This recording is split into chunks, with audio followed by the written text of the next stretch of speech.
Um, அனைவருக்கும் வணக்கம். A very good afternoon to all of you. I have a lot of interesting things to share with you today, impactful, touching, at the same time, a little bit frightening. But before I do that, I'd like to invite on stage the people behind this startup, behind this venture, and I call it a noble venture, which I think will hopefully change the lives for the parents as well as the child. I request the members of Parent Geenee as well as Sasi to come on to the stage and take care of the proceedings. Ladies and gentlemen, a round of applause for Sasi Naga, founder and chairman, Hari Gadiraju, founder and CEO, Kutral Ishwaram, partner and CIO, and Raj Rongala, partner and COO. And now we are ready to launch a solution that will revolutionize parenting in the digital world. Requesting Madhavan to please do the honors.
First of all, thank you for coming and thank you for paying attention patiently as we speak. As I've learned, this is in short supply these days, thanks to all the addiction to social media and everything. As Sissy pointed out, this is Parent Genie is something we came up with to solve the problem that's happening in my house. My daughter actually goes around now telling everybody I am the reason for this app to all her friends, and her friends tell me to stop making it. But here we are. Essentially, what I realized after my kids were born, very early on, is that at least in today's day and age, to me as a dad, I have only one purpose, which is to keep them off the screens. It turns out the kids are much more responsible and they're more educated, they're more smart than at least what I remember I was at that age.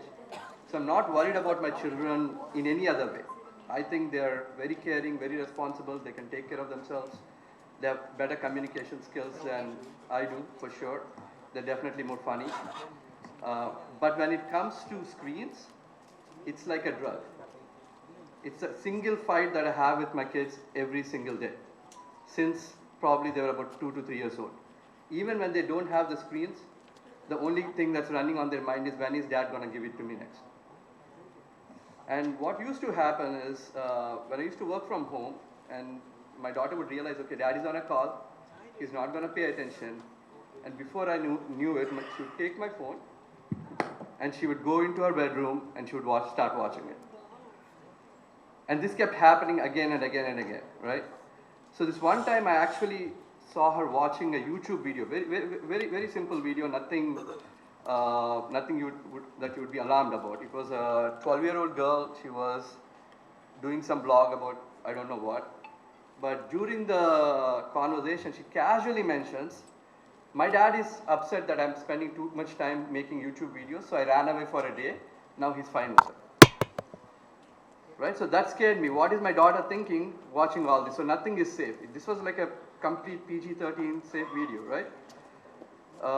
So what is she watching, or what is she getting into when she's in her bedroom, when she's in the restroom, or places where she's not supposed to do anything else?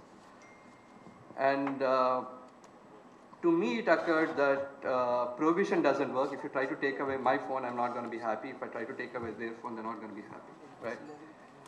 So what is the solution that might actually work, that might actually make sure that I am not fighting with her more, but actually fighting less, right? Because that's the biggest problem. I'm fighting more and more and more. And if I try to take away, this just ruins our relationship, especially as she grows and becomes a teenager and a teenager, right? So it seems the answer is, like, I mean, if you think about it, right? This doesn't happen anywhere outside India, but in India, every time we walk into a room, just for a microsecond, we ask ourselves, are shoes allowed in this room? There's no app. Your mom and dad are not next to you telling you, hey, ask about this. But we have been trained as children that when you walk into a room, hey, shoes are not allowed in every room, right? So I am thinking it's not just about stopping, restricting our kids now. It's only going to become worse and worse. So we have to give them tools that they can carry long after they grow up, where they can restrict themselves. They should not need an app. They should not need anybody telling them. And we think Parent Genie can do that. Because essentially what Parent Genie does is it makes sure that, okay, we trust you, you can use the app whenever you want to, but not everywhere. Not every room, not every building, not every space is okay to use certain apps. Hopefully, what I hope is, by using this app, now we are not only making sure that they are more healthier, they're spending more time with the parents. Right now, I mean, that's my other worry, by the way, that they'll be spending more time in the bedrooms, and they'll become teenagers and they're out of the house. So at least with this, I can make sure, okay, you want to use Instagram or YouTube, fine. Sit next to me or sit somewhere in the living room. But that's one thing, right? But more importantly, whether we implement it in our houses or in schools, when even after a few months of using this, learning with this, it should be ingrained in their minds that it's not okay to use certain apps or certain phones, certain things on your phone, everywhere. So hopefully the future generation, if we train them on this concept, they might grow up, they might actually leave the home, they might go to college, they might get a job, they might get married, have kids, but they will learn in their minds, okay, it's not okay to do everything everywhere. And we hope that this is the only app. It's just a simple app. It's an app. There's nothing more to it, right? But we hope that this app, we know that this app is the only app that's going to be on your child's phone that's not going to pretend to be their friend. Every other app is trying to do that. Hey, I'm your friend, watch these fun videos, do this, do that, play games. But hopefully Parent Genie will be your friend for the parents and help the children regulate and train their minds to have better healthy digital boundaries. Thank you.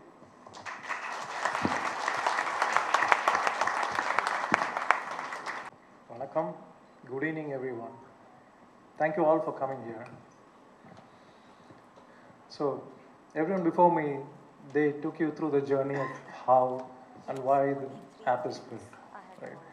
I want to give a different perspective of what we've been seeing in our experiences with the teachers. You know, after parents, teachers are the most influential people in our lives. As it goes, Matru Deva Bhava, Pitru Deva Bhava, Acharya Deva Bhava, Atithi Deva Bhava, right? So all the teachers that we spoke to, they were excited that something like this was coming, right? And specifically, a specific teacher, she said something that stood in her heart, and she said, if we manage to get this app to every household, we're going to save the next generation from degeneration, right? So it was very powerful, and we were so happy to even think of that level. Like Sasi said, initially this was a small project built out of garage, and now this is going places, and with Mario on board and his belief and conviction and this cause, like I'm just, I can't imagine the scale that could reach, and I'm hoping and praying for that, right? And what we see here on stage is just a small part of the team. I want to bring up Mr. Hari Manikotu, one of the most amazing techie talent that I've met. He's our Chief Technology Officer, and I have the privilege to work alongside him to get the app done, right? And we've been having endless nights, long hours. The entire team has been firefighting the whole time. As you know, anyone who has the experience of building apps, that's the nature of the beast. We have to deal with it. But you need to have the right talent to tame it, and that's how it goes, right? And sudden aside thought, Dr. CRS mentioned about all the addictions they've been going through, right, and the ages. It was very thought-provoking. I was thinking, why all this are coming up, right? So technically, I see that humans somehow manage to hack the dopamine receptors for us. And that's the reason why all this are coming up in the society.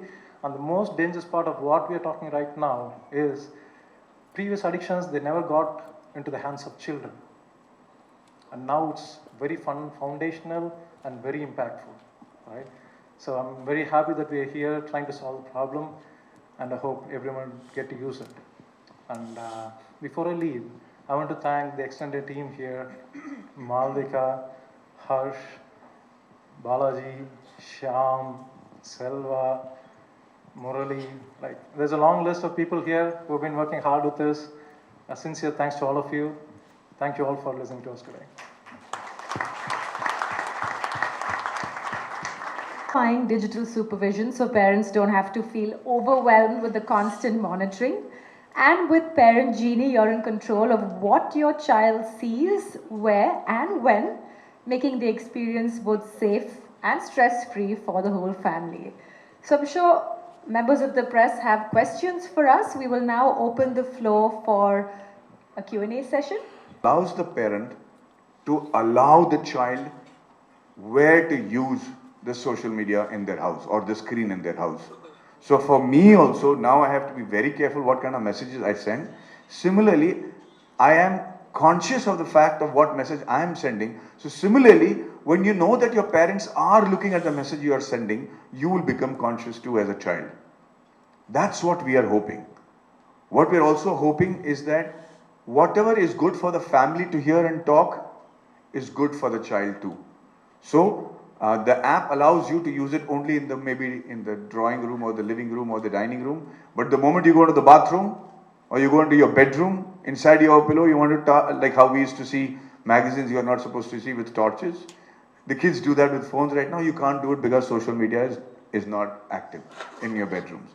Similarly, for educational institutes, the teachers are tired because everybody is armed with knowledge. You talk to the kids, they're going to have another argument which has got no connection to you, and somehow everybody will start laughing. No problem, brother. It's okay, I can still speak. What I'm trying to say is, though the educational institutes have become a challenge for people, especially professors or teachers. So now if the social media is not working in the classrooms, is not working in the faculty rooms, does not work in areas like in the laboratory, but it will still work in cafeterias when the parents allow it or the school allows it. But let's not take away the benefits of a phone from the child. You need to be able to contact the child. It has to be a communication device. In case of a flood or a rain or an emergency, you should be able to call your child. And that is why we think that this will help the child keep the phone in the classroom instead of keeping the phones away from them. Learning, making sure that they learn to use it responsibly, but most importantly, the phone being a communication device as opposed to a bad friend. That is what Parent Genie is hoping to achieve the world over. I think we are finding people resonating with our thoughts and our ability to regulate. And like very clearly put by my friend over here, we don't want our future generation to degenerate. We hope that we're able to inculcate our cultures, make our culture relevant for the child's own survival, and hopefully make successful, happy, and wonderful teenagers around the world. Thank you so very much, ladies and gentlemen. Lovely talking.